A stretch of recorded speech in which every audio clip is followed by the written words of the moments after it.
a Studio 113 production. My computer just alerted me, like popped up, and it said Heat Watch just issued. It's been hot since like May 1st. But also, I'm sitting here, and I need everyone to understand what we're working with here. I'm sitting here in leggings covered in skeleton keys with a black hoodie on. And Hannah is here in her Halloween-themed muumuu dress. Okay.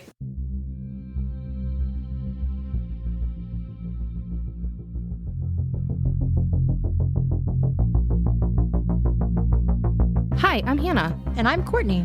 Join us as we delve into true crime, paranormal encounters, and all things spooky. Grab your flashlight and get ready to wander into the darkness with us.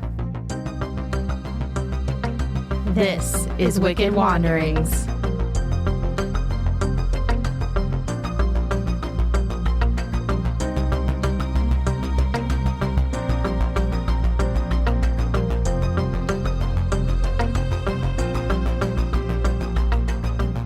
Hello, Hannah. Hello, Courtney. So, today, I have a very special episode. Okay. So, lots of you know that I've been trying to kind of branch away from murder, which is challenging for someone who reads a lot about that kind of thing. But I've been trying to go into legends and lore about things that are in New England area. Obviously, bonus points if it's from Massachusetts, because we're from Massachusetts. Boop, boop. But I was having a really slow Sunday a couple weeks ago, and I found myself in a little place called Leicester, Massachusetts. Leicester? Where is Leicester? Leicester is, if you are following Route 9 from the Belchertown Palmer area. Yep. And you're going up into the Brookfields. Okay. And then you're going to end up in Leicester before you go to Worcester. So it's on the way to Worcester. That's an area that I'm very familiar with. I went to undergrad at Worcester State University. So I actually never realized how close this place I was at and Worcester State University were. What was your mascot? You don't know your mascot of your alma mater? I only went there for 2 years. My other 2 years were at the University of New England in Maine. What's the mascot for your master's? I don't know. I don't think I know either. We have the same masters. I know. Does Bay Path have a... Today's the session of Googling. Does Bay Path I'm thinking about his blueberries, but I know it's because of your drink. Rory the Wildcat. Oh. And that is spelled like Roary. Ew. Anyways. Well, I know my alma mater from my undergrad, so. Which was what? Golden Bears. I rode the Golden Bear, just so you know. I don't know anything else about that. I have pictures for proof. I think we will post those to our social media. You want to see an 18-year-old Hannah, everybody? I think if we can get 2 people to write into us, I will make sure that photo sees the light of day. It's worth it, everybody. On our Instagram. 2008 style. Woo! But the place in Leicester, Massachusetts is none other than Spidergate Cemetery. I've wanted to go there so bad. I was thinking about the Wanderers because I believe it was one of Hannah's episodes probably quite a few months ago where we were talking about, we were doing trivia from one of the books and Spidergates came up. And so it's been on my kind of list of things I wanted to talk about. And there was definitely some information that I kind of already, you know, quote unquote knew because we're talking about a local legend type of thing. But there's definitely a lot that I didn't know as well. So prior to 2025, when we're recording this episode, I had gone to Spidergate Cemetery probably 6 years ago, 6 or 7. Okay. So I had been, but it had been kind of a while. So Spidergate Cemetery is in Leicester, Massachusetts. It is commonly known, and its actual formal name is Friends Cemetery. Friends? Yes. So it is Friends Cemetery. It's just known better in our type of community as Spidergate Cemetery. Okay. It is a privately owned cemetery that is maintained by the Worcester Friends Meeting, which is a Quaker group. Sounds Quaker. Which is how Friends Cemetery became its name. So Quakers are buried there? Yes. Interesting. It's a very interesting place. The graves on site date back as far as the 1740s for the earliest burial. And really, it's made up of a bunch of local families, mostly the Earl family and then the Southwick family, which must have been very prominent in the Quaker community back at that time. Some of the most noteworthy people, there's 3 people that I'm going to talk about, but the first most noteworthy person to be buried in the cemetery is Stephen Earl, like Earl. Earl. And Stephen was a famous architect who designed several local buildings to that area. So the Leicester Public Library was one of his designs. Oh. Bancroft Tower was one of his designs. and the Boynton Hall on the Worcester Polytech University or WPI campus in Worcester were his designs. Ooh, okay. So he's probably like the most famous person who's buried there. And then there's 2 other noteworthy occupants of the cemetery. Pliny Earl, who created the first working carding machine in America, as well as his son, Dr. Pliny Earl Jr., who financed the cemetery's restoration at the close of the 19th century. So obviously he's big because he put money directly back into the cemetery. That's obviously been around for quite some time. Yeah. What I found the most interesting from wandering around and looking at every one of the graves is it is very well maintained.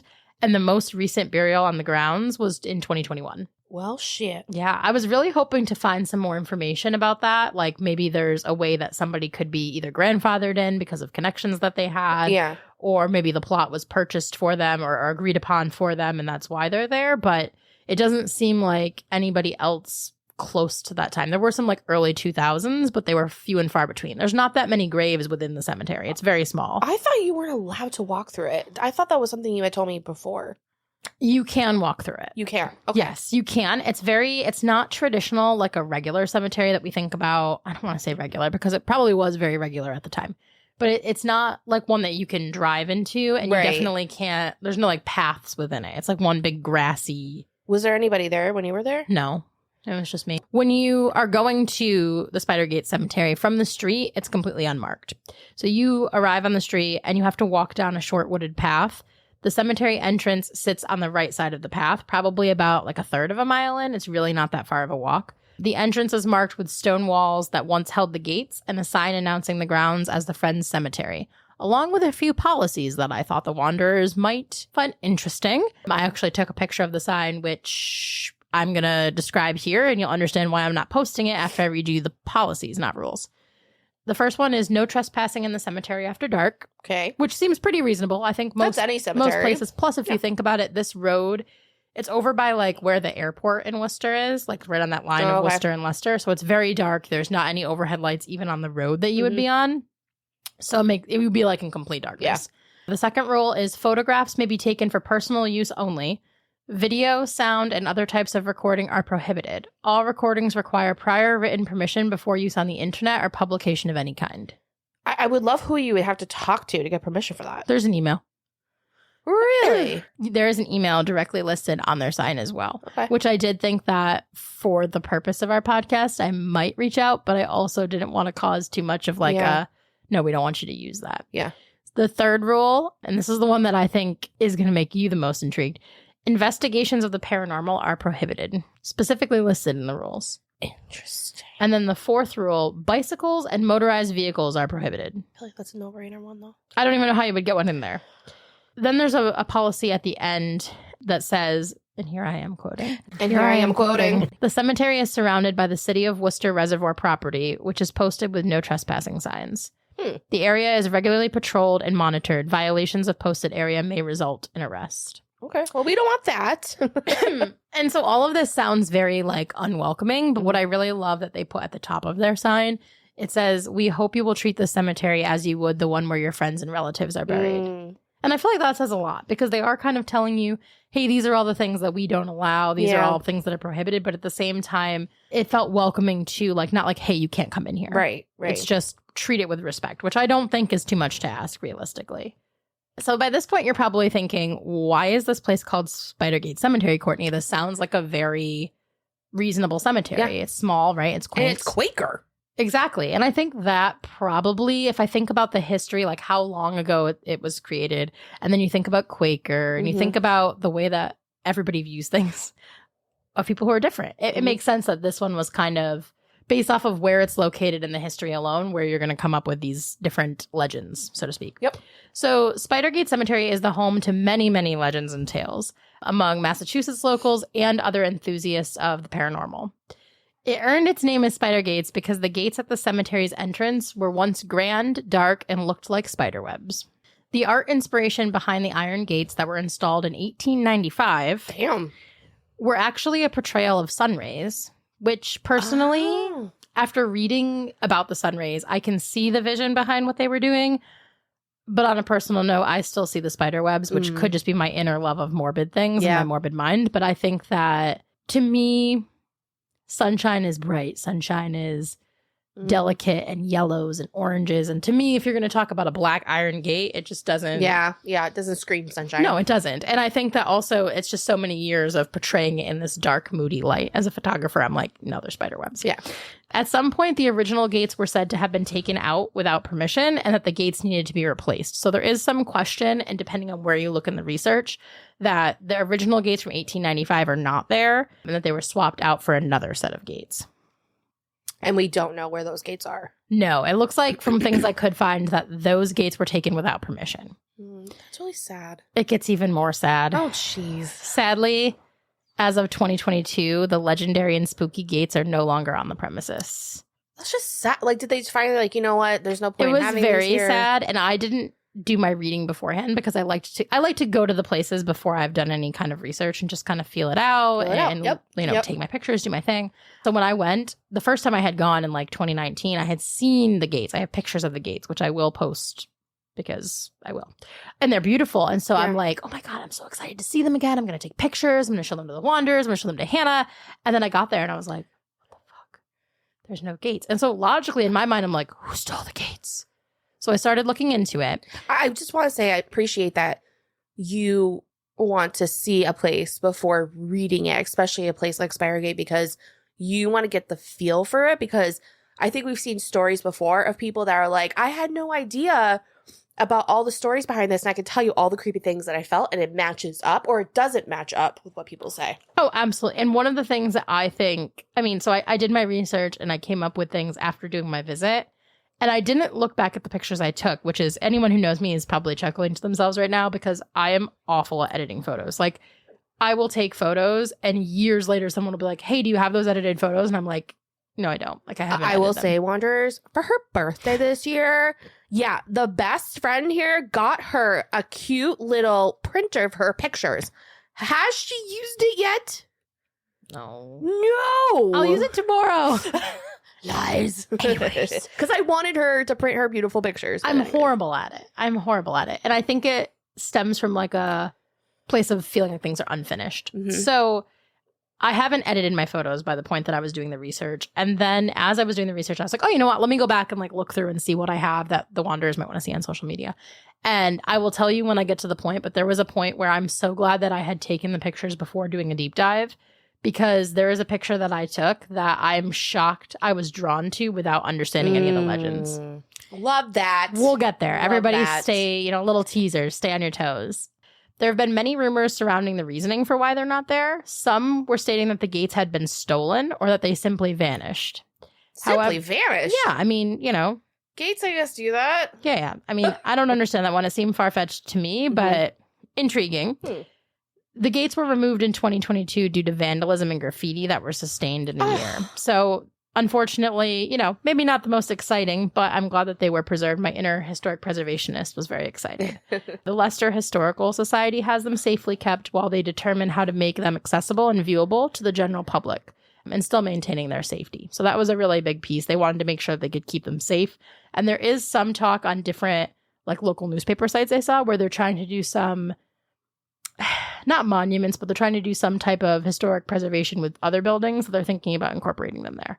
So it would be a really nice tribute for people to be able to see them and have them still be protected because so they won't go back to the cemetery, but right, exactly, which is a little sad. And I'm sure that probably the Friends meeting house doesn't feel great about that, but they were in danger there. Yeah. There's really no way to closely monitor them as much as they wanted to believe people that. suck. They do. And it's unfortunate too, because when I had seen them in, like 2019 or 2018, there was no damage to them. Wear and tear from being outside and being an iron gate, but nothing that was unexpected. Graffiti Yeah, I can't imagine why graffiti would be something that you would see. And I was a little surprised to read that because when I was there walking around, I always kind of take an inventory of, is there any graffiti? Is there any trash? Like, and I'm one of those people who bring a bag with me and like pick up the trash and take it.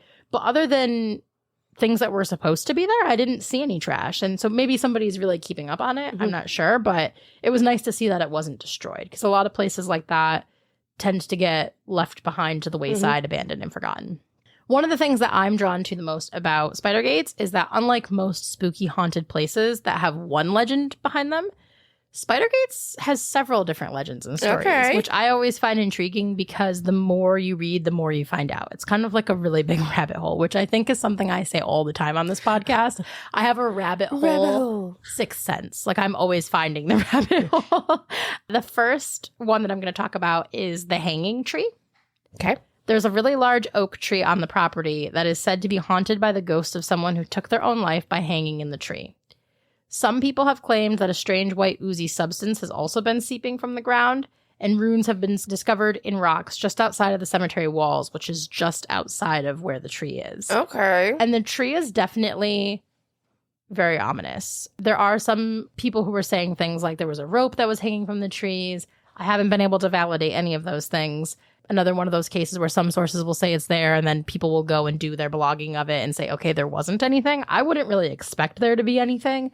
I think it's a little juvenile maybe to think that the rope would still be there if that was the case. But there's definitely at least 2 trees on the property that come to my mind that could have definitely fit that bill. That definitely are very ominous and dark. The second story surrounds the cave. This one is probably the most far-fetched for me. There's a cave? Well, there's said to be a cave where a young woman was murdered years ago. In all of my research, no one has ever been able to locate or validate that a cave exists. Okay. Let alone that there was a woman murdered in the cave. Nearby, there is a river that is said to be the Styx River, which allegedly leads to the underworld, which is the only thing I was able to kind of find and lump with that.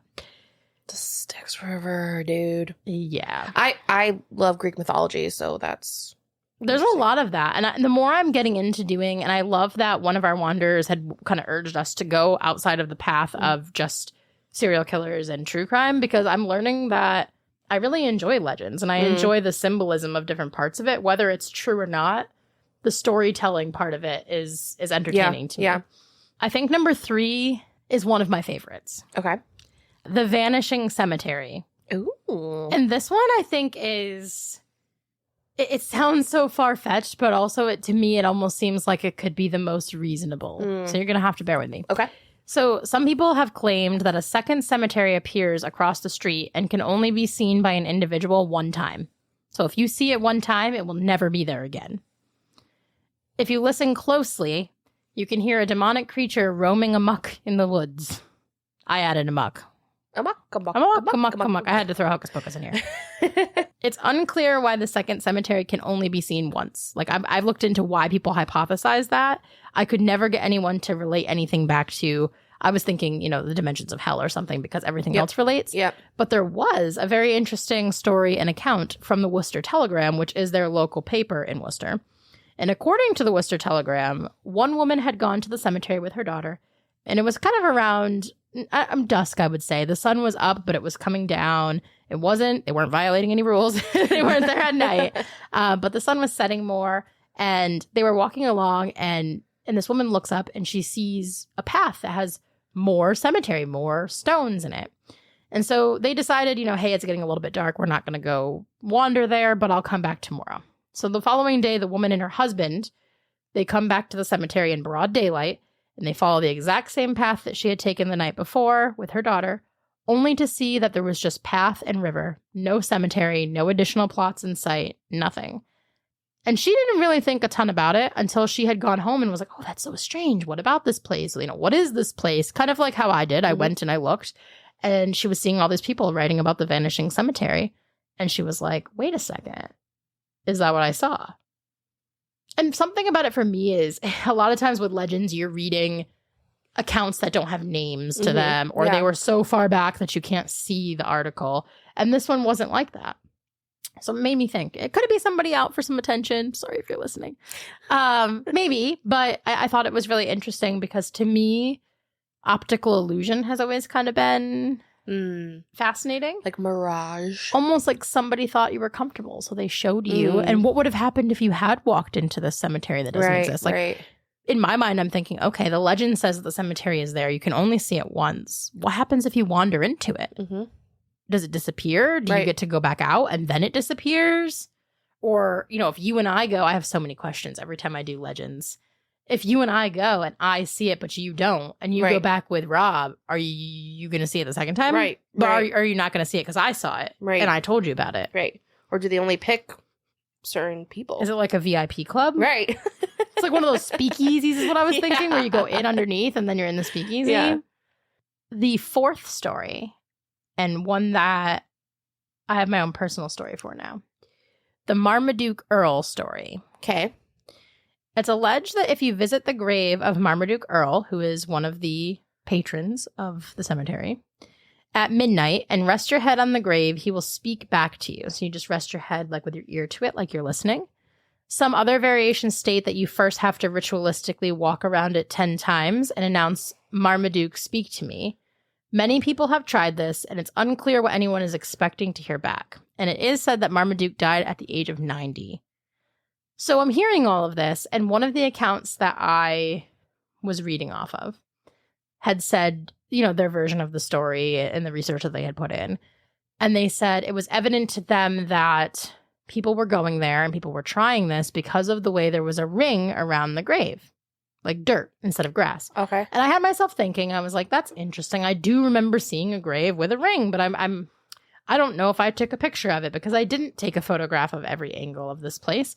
And so I'm sitting there doing my research and I scroll back and I have the focal point of several photos without knowing what I was doing. Marmaduke Earl is the central point of several photos that I took without even realizing what I was doing. Interesting. And there is a ring around just his grave of dirt. Do you mind if I... No, go ahead. I was just trying to take like a aesthetic photo of all of the graves, and why is that the one that I went right to and took the pictures of? It's a bigger ring than I thought it'd be. Yeah. But you can tell in the picture, it's very clear that the ring is around his gravestone and not around anybody else's.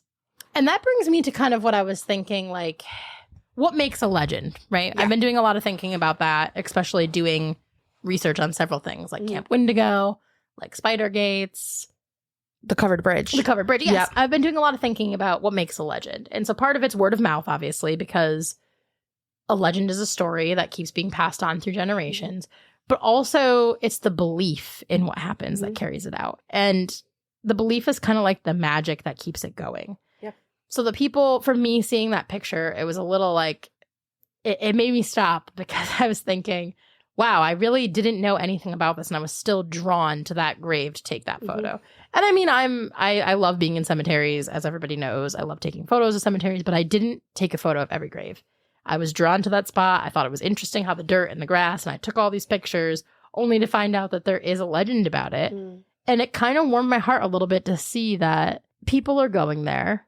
I'm hoping for the right reasons. I'm hoping they're abiding by the Friends Cemetery rules because that's the least they could do. Yeah.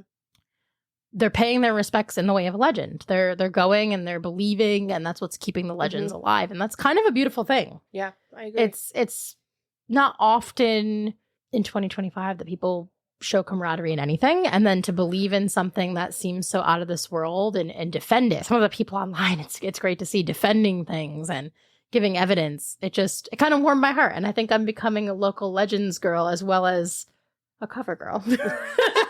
Cover girl being how I'm drawn to books, but I'm definitely drawn to the legends now too. Thank you, Lynn from Springfield, for urging us to branch out and try different things. And intention too. Like, I think certain things will be shown to you because of intention, right? So like we were talking about that, like, mirage graveyard in a sense, right? Like, if those people are coming to there with an intention, like, that's good, maybe that's what gets you into the VIP club, right?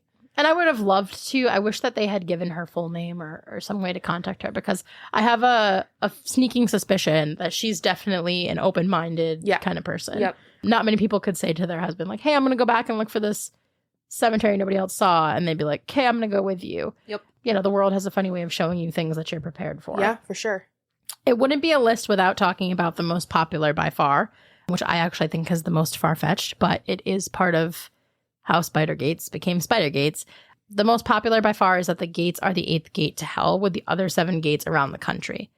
Some other people claim that the cemetery has 7 additional entrances to hell that you must pass through first in a very specific order. And if you go through the final or the 8th gate, it will open the gate to hell. I think that's the most commonly heard one. I will say that story in particular I did know before going, because again, like I said, I'd gone in like 2018, 2019. To me, that's the least interesting. I think a lot of people get really hyped up on that. And I kind of skimmed over all of that in my research because I feel like anyone who's listening to this episode because like, ooh, spider gates, I know spider gates, they already know about all of that. Mm-hmm. I just think it's interesting knowing who the Quakers were. Like, I don't know everything about Quakers, but I know some, right? That doesn't sound like that would be the kind of place to have the 8th portal to hell or whatever. Would it be ironic? I mean, it definitely would be ironic. That's for sure. And I'm not a religious person, but I do think that probably wherever gates to hell would be, if they existed, right? If they do exist, I don't know that people would get to have a say in where they go. Yeah. And it's hard because it's kind of like the opposite of the way religion is for a lot of people. When you're thinking about like Christianity, those places of worship are put up by people. They're put up by everyday people. And that's decided that that's a holy place. I don't know how. Well, I think it goes back to intention. That's true. Yeah, I guess we could argue that. I mean, we think about all these asylums that we just love for the history, but there's a lot of bad intention in some of these asylums. Those could be definitely portals to hell, right? Like, everyone's hell is probably different too when you think about hell it. Is probably different. Maybe we all have our own 8th gate. Mind blown. Mind blown. Mind blown. Damn. It wouldn't be a Courtney episode if I didn't have an other category that I wanted to talk about. I feel like I'm always kind of trying to like lump everything in, but there's some things that just come up that are observations or thoughts that I can't find an appropriate place to pinpoint with everything else. So there is a really large flat space. So when you walk into the cemetery, you walk through where the gates used to be. Okay. And there's stones all around, kind of around like the outside, like a U. In the middle-ish, kind of to the left side. So if you walk in straight to the middle and go about like 7 to 8 paces to the left, there's this very flat spot in the center of the cemetery that people allege was an altar of sorts. Which, okay, if follow me for a minute. If you're thinking this is the 8th gate to hell, this is spooky, this place is devil worship, an altar makes sense. However, if you're thinking about it as a cemetery, it makes more sense to me that the flat space was actually the spot where the former Friends meeting house had been. Oddly, though, almost no grass kind of grows in that area. And there are 4 really large pillars, one at each corner, that mark off the area. So to me, it does seem like there would be a building there, like a very small kind of shed-like building. I will say that there is a church that Rob and I are familiar with. So it's an Episcopal church. And there is a separate deed next door to it that is part of the church, but separate because if the church gets sold to something else, this still remains a grave site. Okay. So it's a whole different entity in itself where cremated remains go. And there is an altar there that is used for the services. So I don't know. But I might have to do some more looking into that. It could have been an altar, but it also could have been an altar that was used in one way for good and then turned into something else. Well, and that's kind of the same for a lot of things in modern day life. A lot of things that we use for good, people also turn around and use for the opposite reason too. Yeah. I mean, everything down to your cell phone. You could use your cell phone for good. You could call 911 and help somebody. You could also use your cell phone for bad and do something terrible. Absolutely. I'm not going to give anybody ideas, so not giving examples on that. But also looking at religion, Christianity took a lot of what it is from paganism. That's true, yeah. So, who knows? It's really a big gamble. And I think it's hard, too, when you talk about different religions and different cultures and groups because there's so many different ideas. Yeah. And not only are there different groups who had different ideas, but there's also different groups in different eras. And now you're talking in different centuries. We're talking the 1700s to current. It definitely is something that is kind of left up in the air. It could have been an altar. It could be a place where something once was housed. It could be something where some in the future could be housed. Yeah. But it definitely struck out to me. And you know, both times I've gone there hasn't been anything on that spot. And I've been kind of drawn to it where I always think in my head, it's one of those spots where if you're familiar with photography, you see something, you're like, oh, that's wicked cool. But how am I going to photograph this? Because what I'm seeing in person with my naked eye is so... I don't want to say beautiful, but beautiful in its own unique way that I'm never going to capture this in a way that doesn't just look like, well, what is that? And I love photography. I'm not good by any means. I mean, it's definitely something I need to work on. Everybody's good at photography. It just depends on what you're trying to get the picture of. But I've, not to be cliche, but I've seen a sunrise or a sunset, right? And I've tried taking pictures and I'm like, this isn't doing it justice. Never mind. And then I just put it down, my camera down. I'm like, I'm just going to enjoy it for what it is because sometimes you can't capture it. It's like, it's this moment thing that you need to be a part of. You just described why I can't edit a single photo beyond ADHD and motivation issues. Because I'll go in and I think I nailed it, got the shot. And then I go in to look at it and I'm like, the fuck is that? That's not what we took a picture of. Or my worst thing, I don't do a tripod. I hate the tripod. I find it to be a nuisance. And I'll take a picture and it'll be just slightly cockeyed to one side. I'm like, one more notable fascinating thing. When walking around, I observed many graves and spots that had coins resting on or near the graves. Okay. Several sources online hypothesize that the coins are left to pay the ferryman. That's why they put them on the eyelids. I think that makes sense. That one seems perfectly logical. Because you know about the eyelids, right? Yes. Okay. They also had some of the gravestones. Obviously, the people must have been veterans. I saw quite a few like mini folded flags sitting down. I saw some very, I don't know if they were put there as a photography prop or if they were put there in just flowers that had been forgotten about that looked a little bit decaying. I had also seen, there was this little like, I can post a picture of this because you wouldn't even be able to tell where it was from. It's like this little black, to me, it looks like a moon, like a little black moon gem just sitting on the ground. I didn't take it. I have a thing about taking things when I don't know what the juju is behind them. Yeah, no. But there was definitely a lot of care in the place. And you could tell that whether it's the people who are maintaining it that are going in and they're leaving gems and things, or if it were people who are going there to visit loved ones. I mean, I find it kind of hard to believe it would be that one just because based off of the ages of people who are there, I would think that the loved ones would be probably pretty elderly. Or it could just be respect. Like when I visited Lizbeth's grave, that's true. You know, there were flowers and items left for her because people just love her and her story and who she became. And she's a legend in herself. So that could be it. But I also want to go back to the coins. I guess it would make sense if it was to pay the ferryman because you talked about that Styx River. Yeah. You know, so that would make a lot of sense. I'm trying to think about how many bodies of water, but there's definitely at least one like river that comes through. Is it a pretty wide river or is it not like a stream, obviously? Yeah, it's a little bit wider than that. Okay. And it's hard too because I think it was the water district that's all up and down the sides. And they do have signs that are like no trespassing, no trespassing. Like, do you hear the water from the graveyard? I'm trying to I have to like picture myself while I'm there. I know when you were walking up the path, you could hear water running. And I remember seeing it on the sides. Interesting.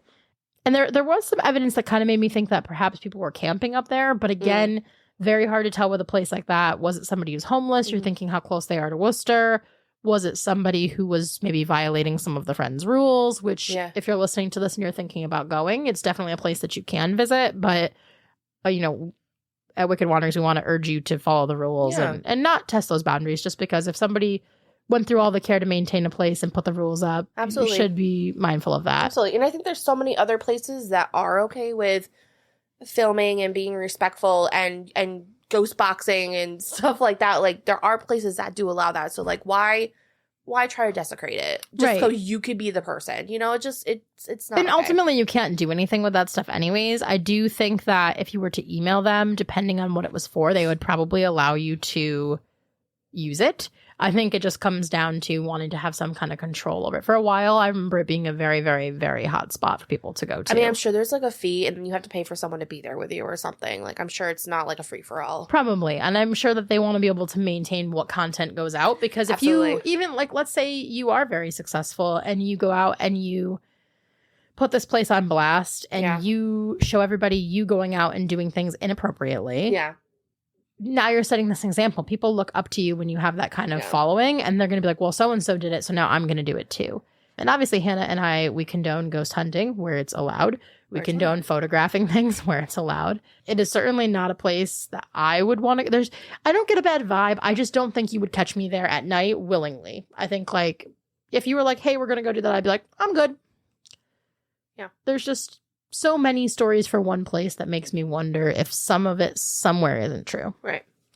But it is a very fascinating place. You can definitely find a lot about it online. As always, you know, do your research. See if you believe what they say. If you're local to the area and you need help finding where to park, you can let me know. I don't want to put all of that information out there just out of privacy for them. Yeah. But I had a really good time. I was sad that the gates weren't there. That was definitely a big kind of downer for me. But, you know, I mean, the magic was still there. I still had a good time wandering around and making my new friend Marmaduke, that now I know their name. I mean, I knew their name because it was on the stone, but I didn't know that they were so prominent Yeah. as they were. So I had a good time researching this one. Courtney, that was a good one. Thank you. Thank you. I'm sorry I went without you. We'll talk about that off the mic. And if anybody has any local legends or things that they want us to explore next, I am open and ready to take some kind of direction from you guys. And I if don't have anyone- anything else. Anyone wants to see me on the Golden Bear? Yeah, if you want to see Hannah riding the Golden Bear, we need at least 2 people to write in. Lynn from Springfield, I'm counting on you. Mark, I'm counting on you. I really want to post this picture of Hannah on the Golden Bear to our story. I think it'll be great content. I think it will be too. Maybe it'll get us the wrong kind of following, but I'm okay with it. Until next time, Wanderers. Bye, guys. Thanks for listening today. Wicked Wanderings is hosted by me, Hannah. And co-hosted by me, Courtney. And it's produced by Rob Fitzpatrick. Music by Sasha N. If you enjoyed today's episode, don't forget to leave a rating and review, and be sure to follow on all socials. You can find the links down in the show notes. If you're looking for some really cozy t-shirts or hoodies, head over to the merch store. Thank you for being a part of the Wicked Wanderings community. We appreciate every one of you. Stay curious, keep exploring, And always remember to keep on wandering.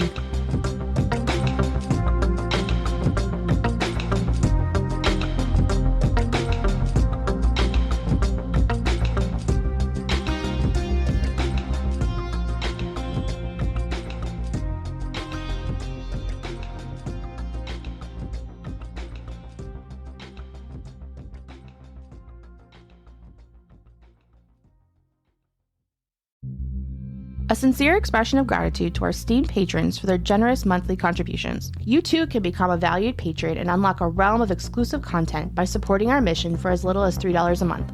Your contributions sustain our commitment to delivering high-quality content. Visit wickedwanderingspodcast.com and click on the support tab to join the ranks of our dedicated patrons. Thank you for considering this opportunity to deepen your engagement with Wicked Wanderings. Your support is paramount in enabling us to continue our journey into the realms of mystery and true crime.